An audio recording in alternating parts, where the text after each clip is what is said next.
You have a GCC being set up on the left of your building, on the right of your building. Getting into a GCC when it wasn't even called a GCC. The first word used was a captive. You describe yourself as born skeptic. What changed? Your walk with 𝗧𝗵𝗵𝗵, about 5,000 kilometers, the walk of hope. Living in the present and looking within. It's like Kabira said, "Bura jo dekhan main chala, bura na main gaya koi. Jo dil dekho aapno, mujhse bura na koi." What should leaders do right in the current times to stay relevant for the future? What's the biggest myth about GCCs? That we can survive being an execution engine, we cannot. I think you have created a platform and a podcast which is much broader in canvas. Your experience with the 𝗧𝗵𝗵𝗏 Foundation. We asked them a question during enrollment, what do you want to become? And typically children will answer questions like whatever they want to become. These children had blankness in their eyes. They didn't realize that there's something to become. They thought the life starts at farm and finishes at farm.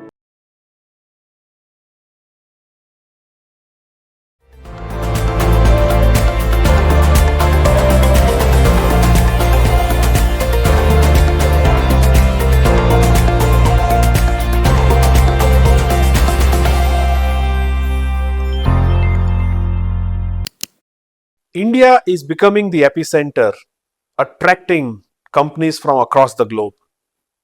We are going to have this conversation with someone who's been at the epicenter of this journey. Not just built and scaled large operations in India, owned P&Ls across healthcare, financial services, and AI, his domain of expertise, but also created these centers as truly global value centers. Ladies and gentlemen, it is my privilege to have Pankaj Kakkar on the show. Pankaj, welcome to the show. Thank you. It's a pleasure to be here. Likewise, Pankaj. The pleasure is all mine. Pankaj, I'm very excited to have this conversation because having you in this room adds a different dimension for all of us. We talk about GCCs, we talk about global capability centers, we talk about how India is helping shape this up and how world looks up to India when it comes to our capabilities around it. But I want to see what it takes to build successful centers that not only become the powerhouse for the world to see, but also in that journey create thousands of opportunities for people that work for the companies that you built. But before we get there, I want to start by knowing more about you from where it all started. So my first set of questions to you are around what was the routing that happened before the world knew you as the Pankaj Kakkar? Where do you hail from and how it all started? So, I belong to a very small town. I grew up in Dehradun, which is a valley in Himalayas in the northern India. It was a very beautiful place. It was full of greenery. Great crowd. It's known for the schools in the country. Having said that, now Dehradun has taken a little bit of beating with becoming the capital of Uttarakhand and a lot of people moving out as such. But that's where I grew up, and being in the small town, also limited by what was really available. I was lucky that I was able to get into IIT and get into IIT Kanpur, and that's where one of the most humbling experiences came in. While I was in the school, I was a fairly good student. I was among the top few. But as I got into the Kanpur, I realized that, you are in a class of the best in the country. And, getting into an average itself was a challenge. But it was very humbling. At the same time, it ended up kind of, providing a bigger picture view. It ended up creating a bigger canvas in terms of what are the possibilities. So those were my initial few years. Did that change your journey through the IIT Kanpur? Did that actually change the way you look at yourself? Yes, it does. In IIT, we went through the first 2 years were the common for everybody. So we had people who were in computer science, electronics, people who were doing pure sciences, physics, chemistry, mathematics, etc. Everybody together. These were 220 of the finest people in that year in India. So it ended up changing a lot because we are solving the problems, and sometimes those are engineering problems, sometimes those are mathematics problems, sometimes those are uh, very different issues. We worked in the lab, we worked in the mechanical labs, we worked in the thermodynamics lab. So it ended up giving a full view in terms of what the industry has to offer. So yes, it has changed quite a bit. Incidentally, I did my bachelor's in chemical engineering, but my first job, and since then I've been working only in the computer science. So you can see the scale and the difference which it comes. Uh, IIT also had very rich electives, from psychology to kind of offering us in computer science. We can take any of those particular electives, philosophy, and I've taken each one of those, and that also provided us a very different view. I want an honest response. जब देहरादून से शुरू किया था, getting into an illustrious institute like the IIT, कभी सोचा था कि 30 साल टेक्नोलॉजी में इतने बड़े स्केल पे ट्रांसफॉर्मेशन पे रोल प्ले करोगे? No, I don't think so. नहीं, बिल्कुल भी नहीं. इनफैक्ट ये भी नहीं सोचा था कि आईआईटी में जाएंगे. So, but yes, I think I still remember the day when the result came in, and my mother handed the paper to my brother, newspaper to my brother, because those were the days when the results used to come in the newspaper. And my brother saw it first, and so yeah, it was very emotional. And close to 3 decades in technology now. Am I right? If you were to define your illustrious career in one sentence, what would that be? Problem solving, making sure that we bring in the outcomes which the customers want. We bring in the outcomes which the enterprise or our own organizations kind of want. But above all, it's really about learning and enabling the people and the team. I want to go a little deeper into this because I think there's a lot of value we can extract from your leadership. Pankaj, you have spent time across different segments of our industry, working for IT services, working for GCCs, and working for startups. From a mindset perspective, when you led those roles in those organizations, what are the key differences for each that one needs to be aware of, and how do you adapt to those? Oh, there are huge differences. So IT services is about execution and scale. It's about delivering to the customer's outcomes. It's about making sure that kind of we are bringing in efficiency. It's about bringing in quality. It's process standardization. It's working through each one of those. When we talk about GCCs, it's about outcomes for the enterprise. It's the strategy, execution, alignment with the mothership. Because by nature, GCCs are working for, they are a unit, a back office unit for another organization, predominantly, mostly in US or Europe for that matter. So to that extent, GCCs are very different, and the scale and the breadth of the responsibility is also different. Startups, on the other hand, is all about perseverance, resilience, and at times survivability, making sure that we are able to kind of survive, and sometimes kind of while people's back is to the wall and they are fixed on the problems at hand, can they pivot to something else because that's what market needs. So those are 3 very, very different areas, and I'm glad that I could spend time in each one of those and be able to kind of shape into who I am today. Do you think your decision making has changed in the new era where AI is aggressively disrupting everything? AI is completely transformational. AI, in a way, is kind of, it's not incremental. It's not what we have seen in terms of the technological change in the last few decades. AI would transform the organization materially. And, as I am currently responsible for the simpler GCC in India, for us, it's very clear that, it's no longer being the execution engine or operating engine. It's really about transformation and innovating at every step. You led large GCCs, including the one that you are scaling right now. What does it take to lead at a level at which you are leading these organizations, from a perspective where you have a GCC being set up on the left of your building, on the right of your building? the true differentiators, and the way you attract talent, the way you scale and keep on adding more value to the mothership sitting here in India. I want to extract that value from your mind. What does it take to build and lead and scale GCCs in India in current times? See, the first step, and I've been part of Optum Fidelity International prior to, and right now I'm part of Simpler organization. The first thing very clearly is to kind of, alignment with a parent organization. What is the strategy? What is the execution? What is their ask from the GCC overall? And then importantly, creating that one single team across the globe. That one single team is very important to make sure that, because invariably in a GCC, you'll have multiple functions. You'll have engineering, you would have services, support, you'll have HR, you'll have finance. You name it, IT backbone. Each one of those particular groups exist. How do you ensure that not only do we tie up with the biggest mission or the highest level of mission, but also individual function standards, ask categories around it? So that's number one.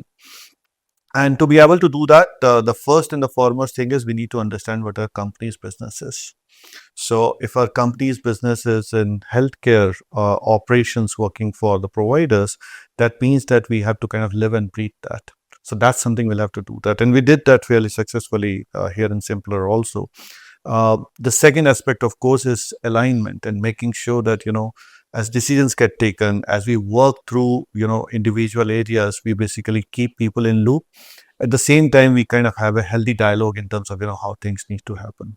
The third is formalization and working along with each process, because the way work gets done in India at times is very different from the way work gets done at the mothership location. So, respecting that and making those particular changes. You spoke alignment a couple of times in your recent response. As you lead Simpler, how do you think a GCC's role is evolving in the current mix versus what it used to be 5 to 10 years ago? We are actually at a cusp of a major change which is happening. If you really look back the GCC growth in the last 15, 20 years, I remember getting into a GCC when it wasn't even called a GCC. The first word used was a captive, which incidentally had a connotation which was not really, very healthy. And then, multiple other words kind of, came about. GCC is what's being spoken right now. A lot of people also talk about GBS, Global Business Services. So when you really look through the GCC right now, the evolutions, most of them started with the back office, whether it's technology, operations, or any other functional areas which were there. And that became an execution engine. That became a core operating engine around it. The change now is transformational, because with AI, execution is passe. It's really all about saying that how do you transform this? Yeah. It's no longer a case of offshore resource. None of the offshore resource can match up to the value delivered by AI agent. So the key is that can we really imbibe the business, can we imbibe the outcomes, and can we transform the organization? And that's been your trigger moment where you constantly strive to see how you can embrace the technology that's coming in. Yes. And constantly transform. Completely. It's all about problem solving at the best possible way. Efficiency, quality, and making sure that the outcomes are delivered. You're a fantastic start to your corporate journey. Suddenly you took a pause and you decided that you wanted to go into a startup route. And what I understand, what my research tells me, is you went into a medical device startup. What triggered that shift? Tell us more about that part of your journey. Oh, that was a remarkable part of my professional journey. So when I was running Optum's GCC, the then CIO, John Santelli, he basically wanted to set up a innovation development center. Part of the innovation development center, mobility, cloud, BPM, business process management. And he said, why don't we set up a 200 people team? And we did. And we delivered lots of very interesting, innovative products for Optum. Now, Optum is the biggest healthcare company in the world by far. And part of me got very excited that when we could do this for Optum to deliver products in the US for US healthcare sitting out of India, working along with obviously a lot of colleagues both in India and the US, why not do it in India itself? And that led me to a thinking, and that's where, I started to kind of, look for opportunities. And there's this startup out of IIT Delhi. It was called Rig Nanosystems, and they had a device for measuring hemoglobin, like a glucometer. So it's called 𝗂HP.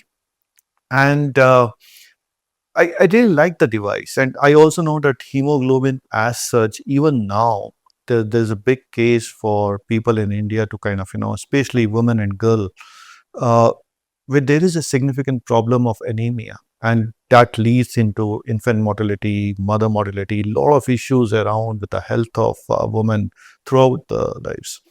And what the government's response has been traditionally is to kind of give iron pills, and most of those people not realizing what this is, they actually throw it away. And primarily because we don't really have a biomarker. We don't have a biomarker which is handy, which can go out to the villages where people can kind of test hemoglobin at a reasonable cost and be able to see that whether it is moving or not. And that's where I thought that this is a wonderful, wonderful device. I invested a small amount of money out there and led that company until we raised the Series A round. And that was the time when the founder took it back and founder started running. The company is still running well. It is the only medical device company right now which is having a hemoglobin as a meter, which is called 𝗬HP, and is doing phenomenally well.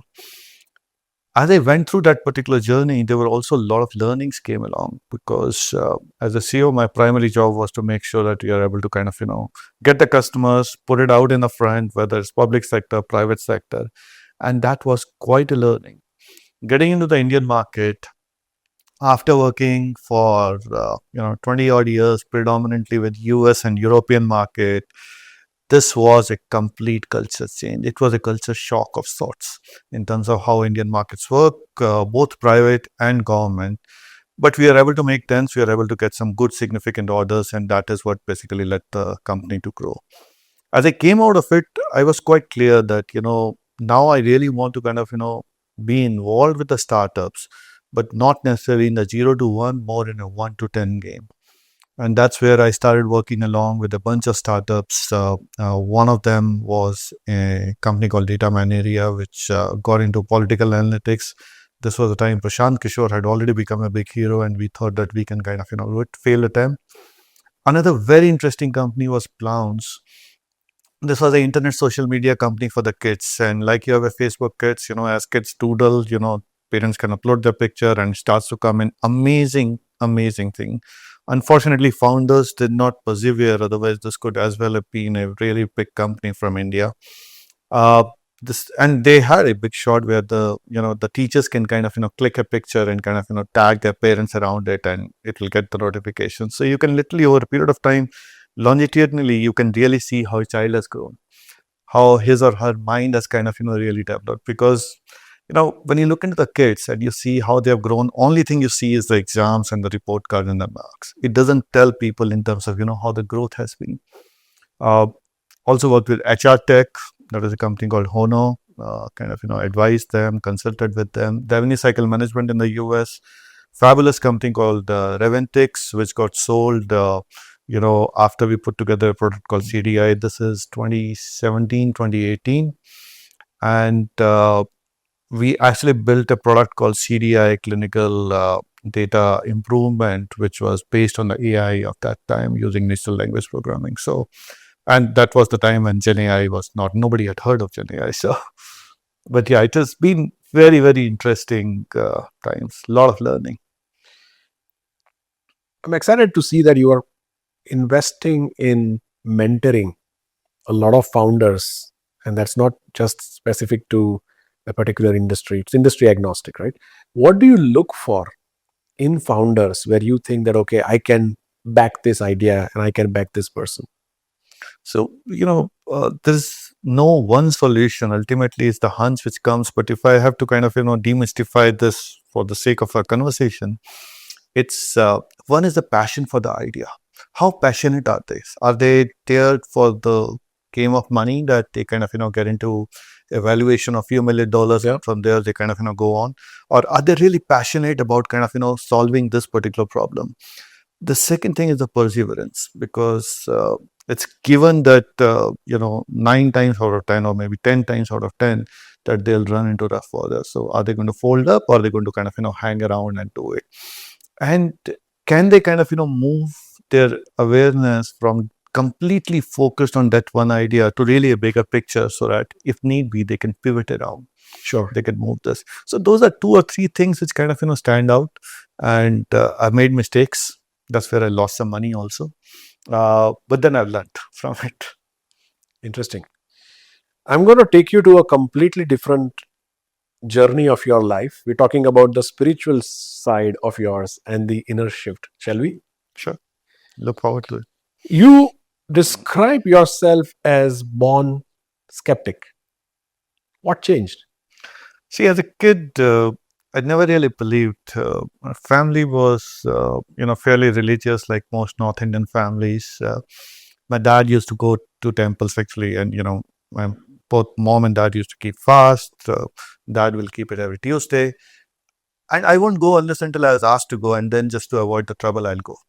But and I'll celebrate. I'll be there in the prayers during Diwali, and otherwise I'll sit down. But just to kind of rush out and bust crackers. So I mean that was the fun part for me. It's really all about celebrating Holi, Diwali, having fun, eating stuff. That's what which was. But as things moved, even as a child, I remember I go from one class to another class, and I did change school when I was in 5th standard to a different school. So everybody changed. I realized. This is not the same. It's almost like it's a very different thing which is going on. And as I moved forward, I think that nothing remains same was kind of, was always coming back to me. It was sort of later on I realized that the right word is impermanence. But it's nothing same, but somewhere the idea inside me that I'm still the same remained. And I struggled with it for a very, very long time. Very long time, went from getting out from the school into the college, the same thing. It's a completely different world, when you go into a large campus and you meet with completely different set of friends, not even a single person coming in from school to the same college again. And then from the campus out, when I got into the corporate world, and very different place again. So yeah, so that's what basically got. And then as I got in there, there was a glamour initially, which was basically when you look into all the healing and people kind of, working through different areas as such. But I'm glad that I was able to kind of, shift through it and really got to what matters. There's this part of your journey that I've researched, your walk with Shri M, about 5,000 kilometers, the walk of hope. Can you tell us more about it? So this was in 2015 and 16. The walk was 7,500 kilometers. Wow. I did 2/3 of it, approximately 5,000, maybe shade below or above that. The walk was for 𝗬𝗵𝗵 mission, and they started on January 12, 2015 from Kanyakumari, from Vivekananda Rock, and concluded in Kashmir, Srinagar in 2016. Every day people will walk for 20-25 kilometers. I think maximum I remember was walking through the Western Ghat, which was 35 kilometers a day. And this was a walk where people will walk through, villages, countryside, also through cities, have a conversation, and Shri M would basically go and address them and talk through. Has been brought in a huge change in me. First, being with him and kind of spending time and walking itself ends up kind of delayering it. It takes you out of the comfort completely. It starts to kind of you really start asking questions to yourself. Then second, as you walk through these, now you see my background has been coming in from corporate, spent time in India, US, Europe, led through larger organizations. So I was in a fairly comfortable environment. I'll fly business class, will kind of stay in the nice hotels around it. But as the walk started, what really happened was you go from one place to another, and typically in the first spot, which was in Kerala and then in Karnataka, the kind of places you stay in either in the temple or Kalyan Mandapa. And this was summer, getting to the summer around there. So you take up the mat and try to kind of, rush to find a place under the fan. So it got you thumping completely on the ground. The second change which started to kind of, come across is that as you move from one day, from one place to another place, nothing was same again. Again, the same thing of, noticing that, everything kind of, moves on. That also came. And then, of course, between the villages and the cities, huge difference. So India lives in villages. You only saw, and actually, this is the only time I learned overall. How many days or weeks did you walk for? So I think in total it was about 16 months. I would say close to about 12 months I was on the road. So you left your corporate life and you just... This was during my startup days. So I left, I had just finished my stint along with the Rig Nano system through HV. So in a way, it's kind of, it kind of, fitted it very nicely. If you were to give me one key takeaway from that journey, that was almost like a pan-India walk that you were a part of, a significant part of it, what was that one learning that corporate life would have never taught you? Living in the present and looking within. It's like Kabira said, "Bura jo dekhan main chala, bura na milya koi. Jo dil dekho aapno, mujhse bura na koi." Very nice. Very nicely said. Was there a specific moment during that walk? While you were walking, you must be doing a lot of introspection. There will be a lot of inner talks, a lot of observations. Suddenly, your jet speed life halted, and you were compelled to, like you said, you were absolutely grounded, and you were compelled to look at the world, the nature, the people, the communities, and the beauty of our country, state by state, from a first-hand perspective. Has something fundamentally changed? So if you were to look at your life before and after that particular episode, has something fundamentally changed within you forever? It's difficult to point out because change keeps happening around it. I'll share a story and let's see if we kind of figure this out from there. So as part of the team which was organizing the UP leg of the walk, so there are other coordinators and I was also coordinating for a part of it. So the walk was coming from MP to UP and we were supposed to welcome into the state, which for the walk as it was is a fairly important kind of thing, is they're coming into our home in a way because we are part of the organizing team. So this is in Mirzapur. From Mirzapur city is about an hour and a half away. There was not even a single pakka toilet in that place. I remember because we were initially trying to find a place for people to stay and we realized that everybody out there goes to the riverside to take care. So it was a very remote place overall. As the walk came in, and typically we have to welcome them, make sure that there's food out there, make sure that there's a place for the stage is set, people can sit, there is a talk which happens, there's involvement of the local people around it. Unfortunately, our catering and the tent guy didn't turn up, and this is UP, right? What do? You can't do much. I mean, you basically say that, okay, they're coming at 9 a.m., you have to be there as such, no. And it was like all hell breaks loose. You've got close to about 200, 250 people coming in from the other side. What happens now? And, in the villages on this side also about 100 people. We were able to find chairs. We were able to find some clothes which we can kind of, go and do it. But then, what really opened the eyes was that the entire village, and this village was probably max 50 homes, they came together. Somebody got potatoes out there. Somebody got some utensils from this one. And together with the people who were locally managing this particular walk at that site, their families, they boiled the potatoes, they peeled the potatoes, somebody got flour, they did it. I was working with a person who I believe was very evolved, who was running the chai, but really evolved is the 𝗵𝗵𝗵. He was making chai, and since there wasn't enough milk for everyone, so he stopped a guy going on a scooter to kind of, go and get 10 liters of milk from the other side while, he had a small vessel. So he make tea and put it out into a different thing. It was so humbling to see that small village across the board came together to feed everyone who is coming, to celebrate with them this particular journey, which was really happening for the country. It was really happening to pull this together. And, a very, very emotional moment as such. And as people came in, they didn't realize what happened. They thought it all was well. In fact, we didn't have a place to serve. Everything came together great. And then, we found that there was a wooden plank somewhere. We put that wooden plank on top of 4 chairs. We put a small cloth. So it looked like now a completely formal setup by the catering. And people came, ate. Somebody got pickle also from their home. That was also put it. Everybody ate. All the villagers, even the nearby villagers also came. And the last plate, we were very scared whether the food is going to be less.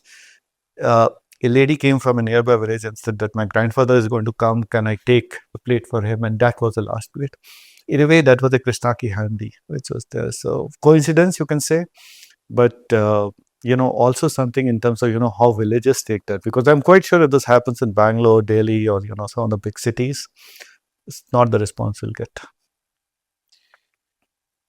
Your experience with the 𝗪𝗏 Foundation seems to be very impactful. Can you tell us more about it? How did those children impact you? So there's a school of 𝗪𝗏 Foundation which they started in 𝗪𝗵𝗁. It used to be known as Chanda 𝗪𝗏 Vidyalaya, and now it is renamed to Satya 𝗪𝗏 Vidyalaya. So I was part of that school for about 4 or 5 years, going out there, every weekend. So I wasn't there, 100% of the time. I was there primarily to kind of, start up and set up. I'll share 2 things about the school for this conversation. It's very difficult to kind of, really talk through this chain overall. The first one was when we went in for the enrollment. It was very heartbreaking to see the children. This is a village called Lathira in 𝗪𝗵𝗁. You couldn't differentiate between a 4-year-old and an 8-year-old. There was so much of malnutrition. You see that kids, when they grow up, they basically are eating just the beans. And there was a clear problem which was happening. So we initially thought we'll not get many kids, but we were lucky. We had, more than enough children who actually joined us. But the day of the start, we in fact had 𝗧𝗵𝗵 that day who had come in for the inauguration, and people came in. There was the kids were all in their fineries, kind of, and these kids, if you really see them, they had injury marks, burn marks. Most of them, in fact, I would say probably all of them, come from abusive families, and they were really looking forward to this, looking forward to the food, the function, being part of an institution which I think has changed their lives. And you see them sitting, you see them this thing. And the first monsoon rain came right after the event, as people went away and, we were just wrapping up. They threw away their clothes and jumped in out. I saw that happiness. It is very difficult when you see these children who's kind of, coming in from these things, and you see they're enjoying so much. We asked them a question during enrollment: what do you want to become? And, typically children will answer questions like whatever they want to become. These children had blankness in their eyes. They didn't realize that there's something to become. They thought the life starts at farm and finishes at farm. And when you see those happiness, that they could find pockets of happiness in spite of having nothing, that transformed. It's very, very inspiring. It is. I mean, those kids taught us much, much more than what we have done, literally. Let's flip back to what you are better known for. It's this technology. But this is, before I move on to the next phase of this discussion, thank you for being so open about the spiritual side of yours and walking us through the world that you saw as you explored spirituality in your journey. So it was very, very inspirational, what you just said. Thank you for, the time on this podcast, as well as kind of, asking these questions, because this is who I am. But then we'll take you to who you are better known for, which is, let's look at the world of technology from a lenses of future vantage point of view. And I cannot let you go out without talking about AI. With AI in the mix, and you being in the epicenter of everything that's happening in your organization, embracing AI and transforming the company as we speak. What should leaders do right in the current times to stay relevant for the future? So first of all, I think Simpler is actually a great example in terms of how it is embracing AI. And the credit for that goes to our CTO, Jeff, and the team overall. I think who are really driving this. In some ways, I'm part of the team who's kind of making sure that we are kind of delivering to whatever is needed to support. But when we really talk about AI in terms of, for example, in Simpler, we are using AI for 2-3 areas. One, of course, is in the PDLC, making sure that the product development lifecycle kind of get advanced. The second area with respect to the AI kind of comes in terms of having AI within our products and make so our customers also have the same features.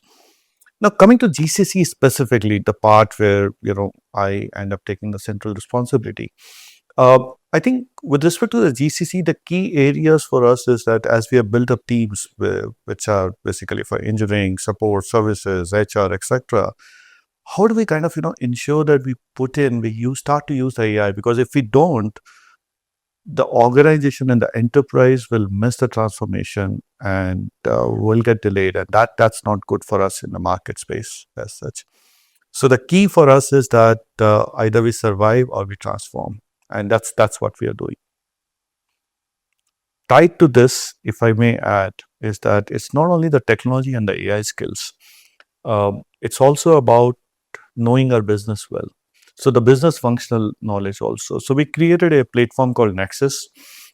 What 𝗪𝗧 does is that, different people from different team, whether they are part of the product team, engineering team, architecture team, quality team, they come together and they really talk about the product. They talk about, what this product is supposed to do, what is the problem they are solving, what is the benefit which is coming out, what is the data which goes in, and they have to do all of that without a slideware.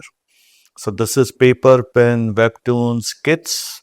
People have created models around it. They have got their children's toys to kind of, create a hospital model. Through the hospital model showed, when a doctor kind of, goes to take a patient, what happens behind the scene on the credentialing, what happens on the quality side of the equation. And it's been very, very impressive. We have a health operations platform. So we have the architecture team talk about the platform out. And so we did it initially for our own employees so that everybody gets grounded. But then we also did it with some of the visitors. We had them as act like CMOs of the hospitals, CIOs of the hospital, etc., different roles. And a chief nursing officer, Ali, and chief clinical officer, Susan, who came in. I still remember the word which they said is that they said, if this team explained the platform to us or to our customers, it becomes so much better around it. So you see how this is coming together, that you have people in India who don't live in the US healthcare, they know and imbibe the US healthcare well. And then now we start to look into the AI aspect of it. I'll share a very interesting story from yesterday. Actually, I was having dinner with one of my good friends, a very intelligent person whom I look up to personally, and I asked a similar question. I said, "What's going to happen to India?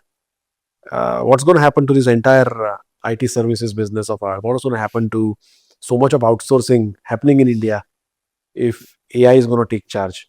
And he gave a very, very subtle response. He said, let's go back 100 years. There were times where rich men used to own cars and poor men used to own horse carts. And then fast forwarding 100 years, today everybody owns cars and horses are left to the rich. Did that transformation, it's as big as transformation as you can imagine, right? So did that transformation cut jobs? Did that transformation disrupt industries for a short term? Yes. But eventually, the world scaled. The world became more approachable. Fast way of commuting brought us together, and a lot of new industries got disrupted. I got a lot of inspiration from that response of his. And the reason I'm bringing this up to this question, because it relates to what you and I are talking about, that I fundamentally believe that AI over the next 3 to 5 years may disrupt our industry. See, somebody who's been 30 years in this industry and you built and scale industry in a certain manner, the rules of the game have already started changing. So it's not that it's going to happen, it's already happening as we speak. But do you believe that it's happening for the larger good and India will quickly tweak our approach, newer businesses will get evolved and transformation would happen? I do. Eventually, there's absolutely no doubt that this is a huge value creator and the value will get disseminated. In the short term, some roles will disappear. There's going to be pain. But the newer roles will emerge and the newer value will start to come in. We're already seeing one person with one employee unicorns coming in. So there's going to be larger, more entrepreneurship which will come to the picture. There's absolutely no doubt that more value will come in. And it's also going to kind of, make people be more driven around it. So absolutely no doubt. So you have a very optimistic outlook about this. Yes, there is going to be a period of pain. There's going to be a period of pain. We'll see job losses. We'll see indirect job losses. We'll see issues. But then the same individuals who got used to the life, who got used to solving the bigger problems of the world, they will invariably create something far more valuable. Nicely said. Nicely said. With that, we move on to the next segment of our discussion, which is called the rapid fire. And I'm going to throw some questions at you. I'll try my best. Let's go for I'm nervous. Starting with a very touchy point that you just mentioned, I want to ask you the first question around it. You worked with, thanks to your spiritual angle, you worked with a lot of underprivileged children and you were directly exposed to them. And what did they have that leaders don't have? Live in the present. They have clarity and they value what they have.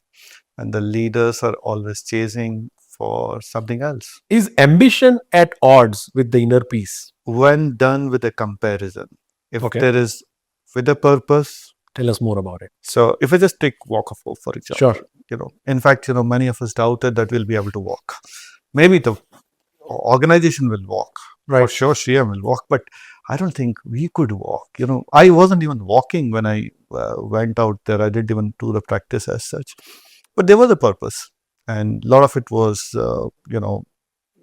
limited to what we wanted to do and also be part of it. So that happened.